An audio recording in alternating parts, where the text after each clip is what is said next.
pour Ndabax Ndiaye ziar naa la pour yéen ñi nekk ci communauté bi doon laaj kiiw souscription boobu pour dem di dindi arrière plan bi muy ñàkkaleer ak yooyu bu fekkee ci këpp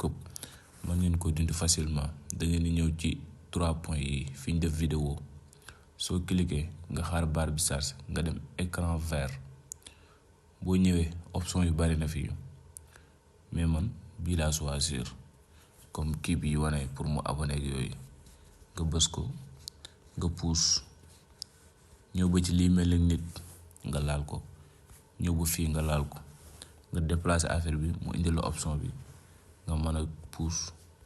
gis nga da nga am affaire bi normal. ci FC Barcelone mu ànd ak ñoom ci milieu de terrain bi di doxal ak équipe bii di Manchester United ñoom tey bëgg nañ koo recruter ci janvier bii nga xam ne ci la ñu jëm indi ko foofu nga xam ne moo di ci Manchester United. ko soo neexee nga bàyyi ko noonu moo gën a simple que ngay dem di jëli fële muy